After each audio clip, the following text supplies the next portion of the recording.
Hello, my name is Stuart, Mease, Executive Director of Employee Relations at Wake Forest University. We're back at it again, giving you another update on the status of college recruiting from our perspective. And we want to talk to you about five items here today. And if you have any questions or insights, please comment, contact us. If you have anything you'd like to add, it's a completely crowdsourced update that we're providing here today. We welcome that. So first of all, I'm going to talk about student engagement and then some upcoming postings and applications of what we're seeing for the 21 season, employer activities moving forward, career center activities moving forward, and then a couple of next steps for seekers that we would advise at this time. So first of all, I just want to give some positive news is that student engagement is up, and we are seeing many examples of students getting full-time jobs despite what people may be seeing on media outlets and so forth. Wake Forest students are landing full-time roles, and employers are still actively seeking candidates from Wake Forest. If you're a student watching this right now, please, by all means, respond, engage, apply, because there are opportunities there. For students that are seeking these very much in-demand industries like consulting and banking, especially if you're a junior looking for internships and even seniors. The process is starting even earlier for these banks and consulting firms. They know that the best talent is still out there, and they're very bullish on the future of the labor market in 21 and beyond. So therefore, they are posting positions this summer. They're going to be interviewing much more quickly.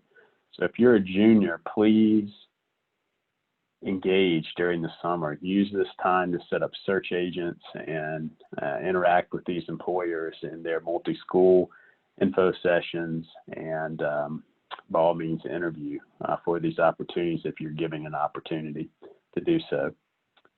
What we're seeing from employer activity, we had a recent call with some of our employers, and a majority of those participating in the call indicated they're going to hire about the same number of graduates in 21 compared to 2020. The minority of these employers said that they would be hiring less, and no one on the call indicated they would be hiring more. So again, kind of mixed response just from a small limited set of employers.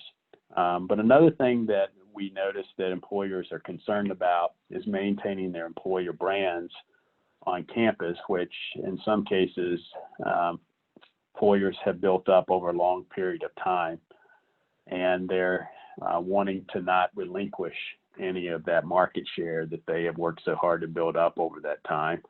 Additionally, smaller firms are trying to figure out how they can stand out of line, or maybe this is an opportunity for them to penetrate what some of the bigger brands have been able to establish on college campuses, and they're trying to figure out ways to attain their talent needs from college recruiting as well. So this whole branding connection with students between the employers is an important one that will continue to occur well into the fall and spring recruiting seasons. Now, from a career center activities, a couple of things that we noticed is it appears almost all recruiting is going to be done virtually. Many virtual platforms are being used and considered by some of our colleagues at other career centers to connect students and employers. But many handshake schools, including us, are still holding out for their event platform to align with other career center activities like job postings and appointments and so forth. But we're still waiting on a full demo at this particular time. We've not seen a complete version of that, so that should be forthcoming relatively soon. And further, one of the things that is still up in the air is as career centers prepare for all their schedules, dates, times, and so forth, they are going to be subject to change just because of larger university decisions that may or may not have been solidified. Things such as class schedules, virtual classes, hybrid classes, time zone differences. Some students may not even be on campus. Other things that we hear from students is access to the appropriate hardware and software or stable internet broadband connections.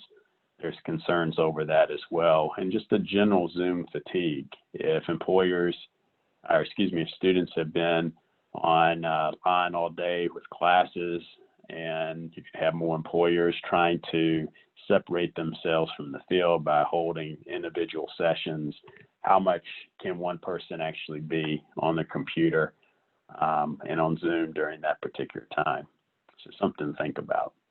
Now for seekers, a couple of things that we want to just share is that there was a LinkedIn article that indicated that employers and more experienced workers are seeking to reskill or retool to better adapt to this labor market post-COVID. Attaining specific skills by organizations in a virtual environment, we believe, will enhance your success during this market. We've been saying that for the last few weeks. There is a Fast Company article of a reskilling specialist labeled 5 sought-after abilities post-COVID. And some of those are artificial intelligence, emotional intelligence, problem-solving, data analytics, and digital marketing. There are a lot of LinkedIn learning platforms that can help you with that as well, and there's probably more formal platforms to help with that as well. And then finally, what we hear from employers is they're looking for students who are comfortable telling their story around how they've adapted post-COVID, whether that was a canceled internship or helping a sick relative or volunteering, whatever the case may be. They're wanting to know how a person adapts to this disruption that has occurred in the last few months. We also believe that developing a strong virtual presence is going to be key. So a couple of the things that you may not have thought about or you may have thought about offline, how does that convert over to an online only format? And then a number of employers have mentioned adjusting the expectations around the virtual recruiting process. It may not be as smooth as it has been in the past if the students participated in internship recruiting the previous year. So I think the main thing is grace, offering grace to everyone during this time, and hopefully people will be much more understanding. So this is what we're seeing on this particular most recent time period. We hope it's helpful for you as you navigate this environment that we're in right now. If you have any questions or concerns, please let us know. If you have anything you'd like to add, we're all ears at this time. Until next time, hang in there. We'll be with you next week as well. Thanks.